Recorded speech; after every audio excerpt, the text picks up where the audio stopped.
예, 우리 오늘 말씀 보도록 하겠습니다. 오늘 함께 보신 말씀이 좀 긴데요. 요한복음 1장 1절에서 12절, 그리고 마가복음 1장 6절에서 11절까지 말씀 보겠습니다. 저와 여러분이 한 절씩 교도하도록 하겠습니다. 태초에 말씀이 계시니라. 이 말씀이 하나님과 함께 계셨으니 이 말씀은 곧 하나님이시라. 만물이 그로 말미암아 지은 바 되었으니 지은 것이 하나도 그가 없이는 된 것이 없느니라.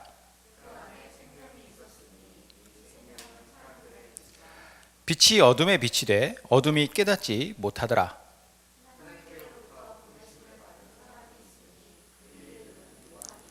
그가 증언하러 왔으니 곧 빛에 대하여 증언하고 모든 사람이 자기로 말미암아 믿게 하려 함이라.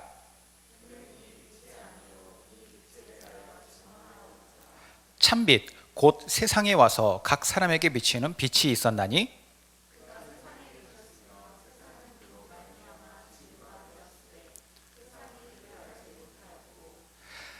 자기 땅에 오매 자기 백성이 영접하지 아니하였으나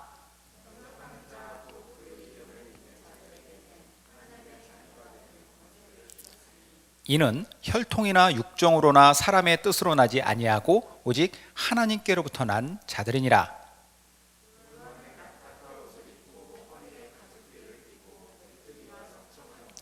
그가 전파하여 이르되 나보다 능력 많으신 이가 내 뒤에 오시나니 나는 굽혀 그의 신발끈을 풀기도 감당하지 못하겠노라.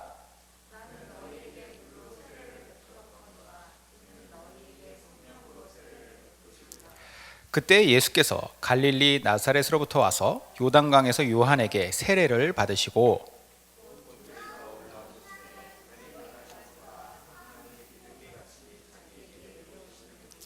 같이 읽겠습니다.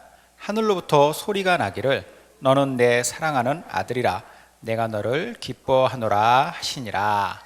아멘. 오늘 우리 12월의 셋째 주 주일 예배 드리고 있습니다. 이제 기쁜 성탄을 한 주 앞으로 우리가 앞두고 있어요.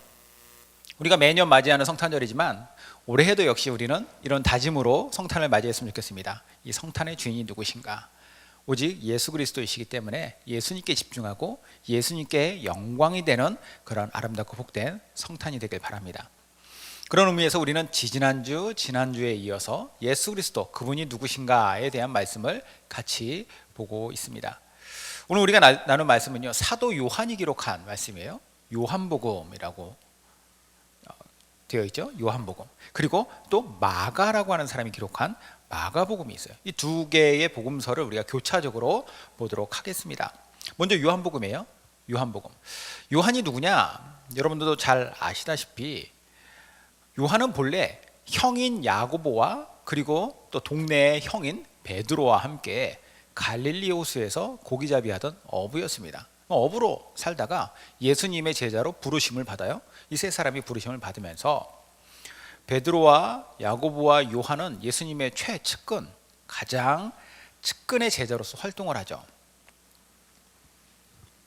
예수님께서 12제자들을 모두 다 데리고 다니지 못하시는 상황, 그런 장소에 가시더라도 예수님은 이 세 명 꼭 대동하고 다니셨어요. 베드로와 야고보와 요한. 그만큼 예수님의 사랑과 총애를 받았던, 그리고 요한 같은 경우에는 가장 12제자 중에서도 막내로서 어떻게 보면은 가장 예수님의 측근에서 또 그러면서도 예수님의 제자로서의 활동할 당시에는 좀 유약한 이미지가 좀 강했었던 것 같습니다. 근데 그런 요한이 예수님의 십자가 죽음 사건과 그리고 예수 그리스도의 부활, 이 두 사건을 경험하면서 그 이전에 예수님이 하셨던 말씀들에 대한 정리가 잘 됐어요. 예수님에 대한 온전한 지식이 그에게 생겼고, 그로 말미암아서 예수님을 향한 믿음으로써 그가 온전해질 수 있었죠. 이후에 성령 세례를 받은 이후에 요한은 예수님이 어떤 분이셨는가, 그리고 예수님을 우리는 어떻게 믿어야 될 것인가, 여기에 대해서 사람들에게 알려주고자 했습니다. 결국 그는 이 요한복음을 어떤 목적으로 기록했느냐, 사람들로 하여금 예수 그리스도가 어떤 분이신지를 알고 그리고 그분을 믿고 그리고 이후로 그분을 통하여서 영생에 이르도록 하기 위한 목적으로 이 요한복음서를 기록해요. 요한복음 20장 31절에 보면은 이 요한복음의 목적을 이렇게 그가 기술하죠. 오직 이것을 기록하면 너희로 예수께서 하나님의 아들 그리스도이심을 믿게 하려 함이요 또 너희로 믿고 그 이름을 힘입어 생명을 얻게 하려 함이라. 분명한 이 목적이 이렇게 밝혀지고 있는 것이죠. 다른 복음서들도 마찬가지였겠지만 사실 저는 요한복음을 기록한 이 요한의 사도 요한의 마음이 참 남달랐으리라라는 생각을 해요. 요한이 이제 스스로를 예수께서 사랑하시는 제자라고도 자기 자신에 대해서 이렇게 기록을 할 정도로 그는 예수님을 사랑하고 또 예수님의 사랑도 많이 받았다라고 이후에 그가 자신에 대해서 기록을 합니다. 그런 남다른 마음을 가지고 그는 복음서를 썼는데 오늘 1장 1절이잖아요. 복음서를 어떻게 시작하는지를 한번 보도록 하겠습니다. 그의 복음서는 약간 특별한 부분이 있어요. 다른 복음서들은 예를 들어서 마태, 마가, 누가복음 보면은 마태복음 같은 경우에는 예수님의 족보로부터 시작을 해요. 예수님 어떤 분이신가를 족보를 쫙 기록하면서 예수님에 대해서 기록하고, 마가 같은 경우에는 예수님의 공생애가 시작되는 그러니까 요단강에서 세례받는 장면, 그 장면을 기술하면서 시작을 해요. 누가 같은 경우에는 예수님의 탄생 스토리, 천사를 통하여서 수태고지를 받고 그래서 예수님이 어떻게 아기 예수가 탄생했는가 여기로부터 시작을 하는데, 요한은 그러지 않는다라는 거예요. 아주 특이하게 예수님이 얼마나 엄청난 존재이신가, 그분의 존재를 먼저 탁 던져 놓으면서 요한복음을 시작하죠. 자, 한번 볼까요? 1절부터 4절까지 보면은 태초에 말씀이 계시니라. 이 말씀이 하나님과 함께였으니 이 말씀은 곧 하나님이시라. 그가 태초에 하나님과 함께 계셨고 만물이 그로 말미암아 지은 바 되었으니 지은 것이 하나도 그가 없이 된 것이 없느니라. 그 안에 생명이 있었으니 이 생명은 사람들의 빛이라. 이렇게 시작을 한다라는 거예요. 예수님이 얼마나 어마어마한 분인지 그는 이 어마어마한 예수님의 정체성을 사람들에게 딱 던져주면서 요한복음을 시작하고 있어요. 두 가지 키워드로 예수님을 소개하는데, 첫 번째 키워드는 태초부터 계셨던 말씀이다. 두 번째 키워드는 예수님은 생명의 빛이시다. 그러니까 태초부터 계셨던 말씀이 생명의 빛으로 오셨다, 이것을 얘기하고 있는 거죠. 자, 태초부터 계셨던 말씀부터 한번 보죠. 1절부터 3절을 보면 태초에 말씀이 계셨는데 이 말씀이 하나님과 계셨고 곧 이 말씀은 하나님이시다라고 얘기해요. 그가 태초에 하나님과 계셨는데 그가 어떻게 해요? 만물이 그로 말미암아 다 지은 바 되었으니 하나도 그가 없이는 만물이 지어진 게 없다. 자, 이 말씀은 예수님을 말씀이라고 지칭을 하면서, 예수님에 관한 말씀이에요. 말씀이라고, 로고스라고 하는 단어인데 이 로고스라고 말을 하면서 예수님에 대해서 이렇게 쫙 기술을 하는 거죠. 근데 사실 이 로고스, 말씀이라고 하는 이걸 보면은 우리가 좀 이해가 잘 안 가는 부분이 있어요. 낯설고 어려운 표현이죠. 왜냐? 예수님은 세상에 분명히 오셔서 존재했던 분, 그죠? 지금도 존재하시는 분, 하나님 우편에 계시는 분, 여전히 살아 역사하시는 분이신데 그분에 대해서 말씀이라고 표현한다면 말씀은 뭔가 좀 불분명하고 불명확한 개념같이 들려져요. 그렇기 때문에 왜 예수님을 굳이 말씀이라고 표현했을까? 오늘날 우리들에게는 이게 잘 이해 안 가는 표현이지만 이 당시 사람들로 이 말씀을, 이 요한복음 복음서를 접하는 사람들에게 우리가 초점을 한번 맞춰 생각해 보죠. 그 사람들에게 있어서는 말씀이라고 하는 이 표현이 낯설지가 않습니다. 헬라 문화권 속에서 로고스라고 하는 단어에 대해서도 그들은 잘 알고 있었고, 무엇보다도 어려서부터 구약 성경을 배우고 듣고 믿었던 유대인들이 말씀이다라고 했을 때 그 말씀이라고 하는 그 단어에서부터 오는 느낌은 무엇이었느냐? 세상을 창조하신 하나님의 강력한 능력이다라고 그들은 받아들일 수 있었어요. 왜냐? 우리 창세기 보면은 1장 3절에 첫 번째 하나님의 말씀이 등장하죠. 뭐라고 말씀하세요? 빛이 있으라. 세상의 시작은 어디에서부터 시작되었느냐? 하나님의 말씀에서부터 시작돼요. 빛이 있으라라고 하는 말씀에 대한 순종으로 빛이 있었고, 그 이후에 모든 만물은 다 하나님의 말씀과 그 말씀이 이루어지는 순종으로 성취가 되죠. 이러한 사실을 유대인들 다 알고 있어요. 그러므로 말씀은 무엇이냐? 하나님의 계획과 목적을 온전히 성취하는 능력이다 라고 사람들은 받아들이게 되는 것이죠. 요한은 그런 배경에서 하나님의 계획과 목적을 성취하시는 분, 그분이 바로 말씀이신 예수님이다 라고 얘기하는 거예요. 물론 예수님은 말씀이라고 하는 한계로서 규정 지을 수도 없습니다, 사실. 그렇죠? 왜냐? 더 크고 위대하신 분이세요. 그러니까 하나님의 입에서 나오는 말씀, 능력, 그걸로만 표현할 수 없어요. 왜냐? 그분이 본체이시니까, 본질이시니까. 그러니까 요한은 어쨌든 예수님의 그 어마어마한 능력, 그분의 정체성을 이야기하기 위해서 말씀이라고 하는 개념을 가지고 예수님을 설명하죠. 다 설명할 수 없지만 그 말씀이라고 하는 것 자체로도 어마어마한 분이라는 것을 알 수 있어요. 그리고 나서 말씀이신 그분이 뭘 했느냐, 두 가지를 얘기해요. 첫 번째는 그분은 태초부터 계셨다, 원래 존재했던 분이다. 그리고 두 번째는 뭐냐, 그분이 만물을 지으신 분이다. 세상 만물은 그분에 의해서 지어졌다. 원래 존재했고 세상을 창조한 존재 누굽니까? 하나님밖에 없어요. 하나님. 그러니까 이어서 예수님이 곧 하나님이시다라고 얘기하죠. 물론 이게 예수님이 곧 하나님이시다라는 것을 이런 논리로서 이야기한 것은 아닙니다. 삼위일체라고 하는 하나님의 속성 때문에 예수님이 곧 하나님이시긴 한데, 뭐 거기까지 이야기하기는 좀 길어지니까 이제 그 부분은 이제 나중에 알아보기로 하고, 여하튼 예수님이 얼마나 위대하신 분인가, 대단하신 분인가를 요한은 자신이 표현할 수 있는 표현의 한계에서 가장 큰 것으로 이야기하고 있는 것이죠. 가장 큰 언어로 그가 담아내고 있어요. 그러면서 두 번째 키워드, 예수님은 생명의 빛이시다라고 얘기해요. 생명의 빛. 4절 그 안에 생명이 있었으니 이 생명은 사람들의 빛이라. 빛이 어둠에 비침에 어둠이 깨닫지 못하더라. 자, 생명의 빛이란 무엇인가? 생명의 빛. 생명이 없음에서 생명이 일어나는, 원래부터 존재하셨던 창조주 그분께는 모든 생명의 주체로서의 역할이 있다는 거예요. 그러니까 생명은 그분으로부터 나왔다는 거죠. 무에서 유가 되는 존재 자체도 그분으로부터 나왔지만 그 존재 자체로 끝나는 것이 아니라 그 존재 안에 살아있는 생명을 주신 분도 그분이시다. 생명의 빛이시다. 동시에 그분은 죄로 말미암아서 생명을 잃고 어둠에 휩싸인 우리 인간 세상에 오신 분이다 라고 이야기해요. 생명을 밝히는 빛으로 오셨다. 그래서 생명의 빛이라고 표현해요. 생명의 본체이시고 본질이시고, 그런데 그분이 또 어두워진 이 세상 가운데 이 세상을 생명으로 새롭게 밝히기 위해서 오신 분. 그러니까 인간의 입장에서는 예수님이 얼마나 어마어마한 분이신가라는 거예요. 그런데 이렇게 얘기를 해요. 그런 생명이 직접 세상에 오셨는데 그럼에도 불구하고 문제가 있다. 뭐냐? 어두운 세상과 그 안에 존재하는 인간들이 그 어둠 속에서 나오기를 싫어했다라는 거예요. 어둠이 빛을 싫어해서 그 빛을 거부하였다. 이것은 하나님의 계획과 그리고 예수님의 능력에 완전히 반대되는 것이죠. 그래서 요한은 아주 유명한, 성경에서 가장 유명한 말씀 뭐예요? 요한복음 3장 16절이잖아요. 3장 16절, 요한복음 3장 16절 이하를 쭉 보면은 이와 관련된 이야기를 해요. 한번 보죠. 요한복음 3장 16절부터 21절인데 제가 읽어드릴게요. 하나님이 세상을 이처럼 사랑하사 독생자를 주셨으니 이는 그를 믿는 자마다 멸망하지 않고 영생을 얻게 하려 하심이니라. 자, 여기까지 우리는 다 알고 있어요. 그렇죠? 근데 그 뒤에 17절부터 뭘 얘기하냐?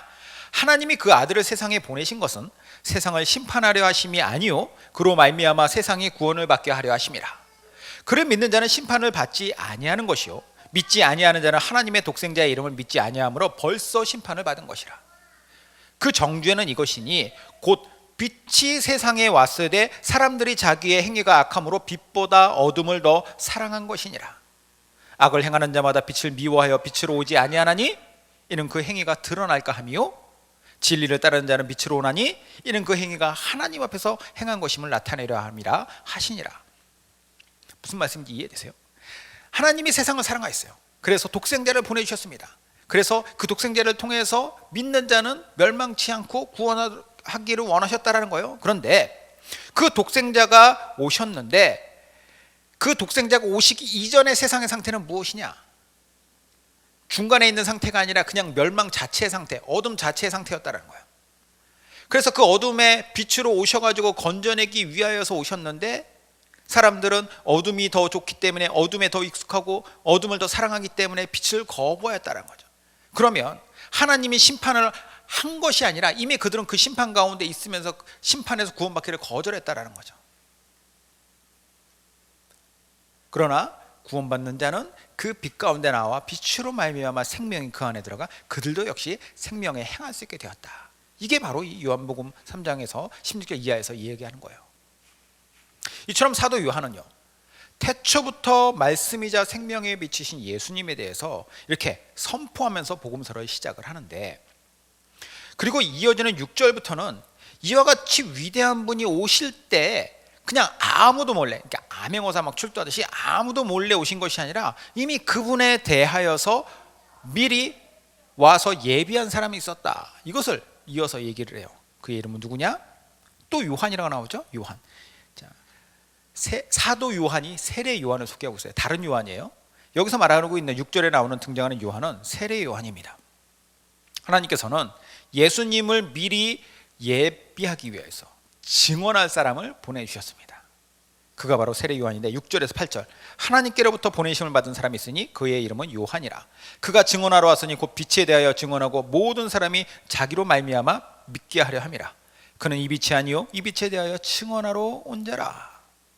자, 예수님에 대해서, 빛에 대해서 증언하러 온 요한이 있어요. 세례 요한. 그가 어떻게 예수님을 증언했을까요? 또 그를 통해서 예수님이 세례를 받으실 때는 어떤 일이 있었을까요? 이번에는 마가복음으로 넘어가서 한번 보죠. 마가복음 6절에서 8절에 보면 요한이 어떤 모습을 하고 있었느냐. 낙타털 옷을 입고 허리에 가죽띠를 띠고 메뚜기와 석청을 먹더라. 그가 전파하여 이르되 나보다 능력 많으신 이가 내 뒤에 오시나니 나는 굽혀 그의 신발끈을 풀기도 감당하지 못하겠노라. 나는 너희에게 물로 세례를 베풀거니와 그는 너희에게 성령으로 세례를 베푸시리라. 이야기하고 있어요. 자, 그가 말하는 예수님은 이런 분이에요. 먼저 나보다 능력이 많으신 분이다. 얼마나 능력이 많으신 분이냐? 단순히 나보다 조금 더 센 분, 이게 아니라는 거예요. 그것을 뭐라고 표현하냐면 나는 그분의 신발끈을 풀기도 감당하지 못한다. 신발끈을 푸는 일, 이건 뭐냐면 주종 관계에서 종이 주인한테 하는 것 중에서 가장 하찮은 일이, 가장 비천한 일이 신발끈을 푸는 일입니다. 그래서 랍비 교훈 중에 이런 교훈이 있어요. 학생이 스승을 섬기는 것은 종이 주인에게 하는 것처럼 해야 된다. 다만 종이 주인의 신발끈을 푸는 일만큼은 제외해라. 그것은 너무 천한 일이니까. 그만큼 천한 일이 신발끈을 푸는 일이라고 그들은 알고 있는데 요한이 얘기해요. 세례 요한이 그분이 얼마나 큰 분이시냐. 나는 그분의 신발끈을 풀기도 감당할 수 없는 존재다. 어마어마한 분이라는 거예요. 예수님이라는 존재가 얼마나 엄청난 분이신지를 아주 극단적으로 표현하기 위한 세례 요한의 언어였죠. 더불어서 그는 자신이 하는 일은 물로 세례를 베푸는 일이고 그분의 하실 일은 성령으로 세례를 베푸실 것이야 라고 얘기해요. 비교해서 얘기하죠. 동일한 세례예요. 동일한 세례지만 그 기능은 완전히 다릅니다. 물로 세례를 베푼다는 건 뭐냐면 사람들로 하여금 세례 요한이 외쳤던 게 뭐예요? 회개하라. 천국이 가까웠다. 회개에 대해서 외치고 회개함으로써 자신의 죄악을 하나님 앞에 씻는 것을 보여주는 것이, 청각적으로 보여주는 것이, 그 행위가 바로 세례잖아요. 자, 그것이 의미였다. 물 세례의 의미였다면 성령 세례는, 예수님의 성령 세례는 사람들에게 성령님이 임재하게 하셔서 그 성령님을 통해서 새 생명을 얻고 그리고 이후로 성령님과 함께하는 하나님의 자녀로서의 특권을 얻게 되는 것이다. 이게 성령 세례죠. 그러니까 물 세례는 성령 세례를 겉으로 보여주는 것이라고 말할 수가 있어요. 껍질이라고 말할 수 있지만 가장 중요한 알맹이, 가장 핵심은 어디에 있느냐? 예수 그리스도의 행하실 성령 세례에 있다라는 거예요. 자, 이 놀라운 일이 예수님을 통해서 이루어진다. 세례 요한이 얘기하죠. 먼저 보내심을 받아서 사람들에게 선포를 했어요. 그리고 예수님은 그렇게 사람들을 향해서 외치던 세례 요한을 찾아가십니다. 찾아가요. 아까 얘기했었죠. 마가복음은 뭘로 시작한다고요? 예수님이 세례를 받으시면서 공생애를 시작하는 것에서 시작한다고. 자, 예수님이 세례 요한을 찾아가요. 그리고 메시아로서의 사역, 30살 이후의 사역을, 공생애를 세례와 함께 시작을 하시는데 그 장면을 보죠. 마가복음 1장 9절에서 11절입니다. 인류 역사에서 어마어마한 사건이 여기에 기록되어 있어요. 그때 예수께서 갈릴리 나사렛에서부터 와서 요단강에서 요한에게 세례를 받으시고 곧 물에서 올라오실새 하늘이 갈라짐과 성령이 비둘기같이 자기에게 내려오심을 보시더니 하늘로부터 소리가 나기를 너는 내 사랑하는 아들이라 내가 너를 기뻐하노라 하시니라. 예수님이 요단강에 세례 요한에게 세례를 받으실 필요가 없어요. 우선 1차적으로 그분에게는 죄가 없잖아요. 물세례는 죄 회개와 죄 씻음에 관련된 것인데 그럼에도 불구하고 여기에서 세례를 받으신 것은 무엇인가? 그만큼 그분이 이 땅 가운데 성육신하셔서 인간으로 오셔가지고 하나님 앞에 순종하는 모습을 보여주시죠. 그러면서 그 순간, 그 요단강 그 세례 받으실 그 순간에 그 자리에 어떤 일이 일어나느냐, 삼위 하나님이 다 그 자리에 등장을 해요. 삼위일체, 삼위 성부 하나님, 성자 예수님, 성령 하나님이 그 자리에 다 보여지는 거예요. 하늘이 갈라지고 성령이 비둘기 같은 모습으로, 진짜 비둘기가 아니라 비둘기 같은 형상으로 보여졌다는 거죠. 동시에 하늘에선 소리가 나요. 무슨 소리가 듣냐? 너는 내 사랑하는 아들이라 내가 너를 기뻐하노라. 제가 10몇 년 전에 이스라엘에 이제 성지 여행 갔다가 요단강을 이렇게 들렸었어요. 근데 그때는 뭐 일정도 빡빡하고 여러 지역들을 막 다니던 중에 한 군데 들렸던 거기 때문에 요단강 갔을 때 느꼈던 것은 이 물이 좀 지저분하네. 물 이렇게 강이 좀 조그만하네. 우리 한강이 훨씬 더 깨끗하고 더 크고 물이 맑네, 이런 생각이었어요. 그러니까 별 생각 없이 지나쳤는데 이 말씀을 읽으면서 내가 다시 한번 그 자리에 가고 싶은 마음이 막 샘솟는 거예요. 비록 그 자리가 완전히 달라졌지만 그때와는 뭐 지금 시간이 2000년이 지났는데, 하지만 이곳에서 하나님의 위대한 인간의 시각과 청각에 보여주신 성삼위 하나님의 임재가 보여진 것이잖아요. 그랬던 장소라는 거. 어떤 영적이나 주술적 의미로서의 가치가 있는 것이 아니라 그만큼 위대한 사건이 실제로 일어났다라고 하는 것에 대한 감격이에요. 특별히 그 자리에서 하나님이 하신 말씀이 있죠. 예수님은 하나님의 사랑하시는 아들, 독생자다. 첫 번째는 그거. 두 번째는 예수님은 하나님이 기뻐하시는 자다. 이거 기뻐하신다라고 하는 것은 예수님의 존재 자체를 기뻐하시고 예수님이 기뻐하시는 분이다라는 것이도 되겠지만, 또 중요한 것은 예수님이 사람들에게 하실 일을 기뻐하신다는 거예요. 하나님이 기뻐하실 일이 예수 그리스도 안에 있다. 어둠 속에서 인류를 구원하시기 위해서 오셨어요. 빛을 비춰주시기 오셨다.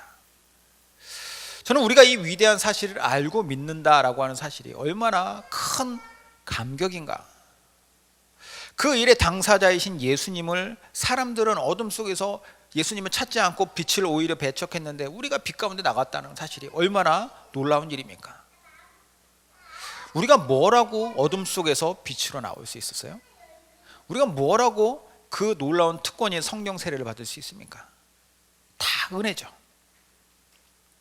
제가 이렇게 감격하는, 우리에게 있어서의 놀라운 축복이다, 특권이다라고 얘기하고 있는 이것을 다시 한번 요한복음으로 가서 보도록 하죠. 요한이 뭐라고 얘기하느냐?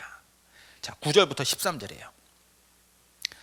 참 빛 곧 세상에 와서 각 사람에게 비치는 빛이 있었나니 그가 세상에 계셨으며 세상은 그로 말미암아 지은 바 되었으니 세상이 그를 알지 못하였고 자기 땅에 오매 자기 백성에 영접하지 아니하였으나.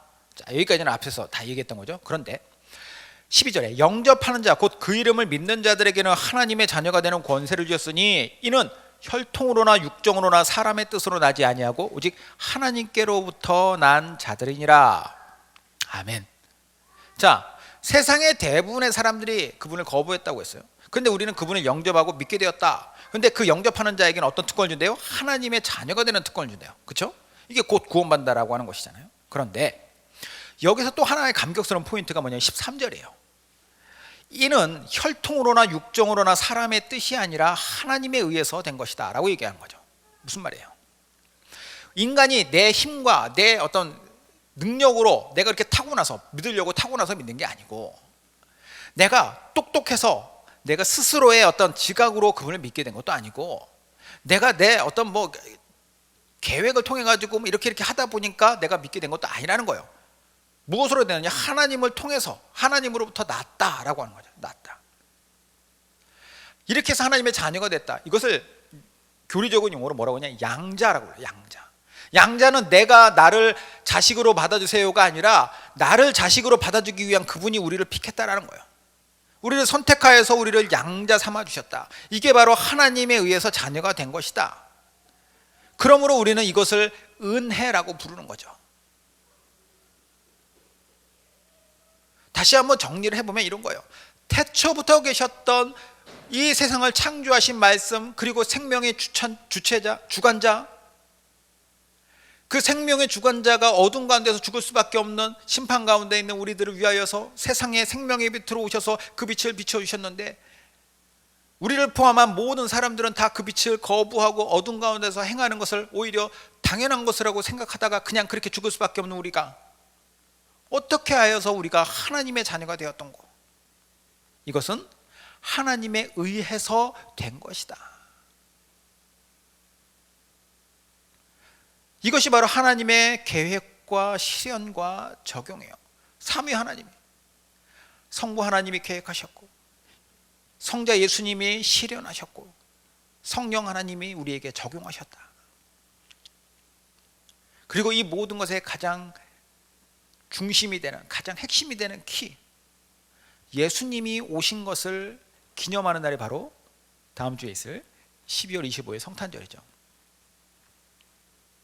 우리가 생일이나 결혼기념일 같은 뭐 그런 날에도 우리가 행복하게 그날을 즐기죠. 그리고 주인공은 누구예요? 그 당사자잖아요. 생일 맞은 사람, 결혼한 사람. 예수님이 오신 날, 물론 정확하게는 예수님이 이날 오셨는지 안 오셨는지 몰라요. 아마 대부분의 학자들은 그날이 아니다라고 생각을 해요. 왜냐? 태양신 축일이거든요. 사실 그날은 12월 25일은 로마에. 그러니까 엄밀히 따져서는 예수님의 생일은 이렇게 뭐 학자들에 의해서 알아본 바에 의하면 한 4월 정도가 예수님의 생일일 것이다라고 하지만 정확한 날짜 모르잖아요. 그러니까 어떤 이단들에서는 12월 25일 우상 섬기는 날인데 왜 그것을 크리스마스라고 기뻐하냐 이렇게 얘기하는데 그거 아니에요. 저는 예전에 그런 직접 그런 그 이단이 저한테 와가지고 전도하면서 그거를 막 이렇게 보여주면서 설명했거든요. 제가 뭐라고 했느냐? 예수님 생일 아는 사람은 아무도 없다.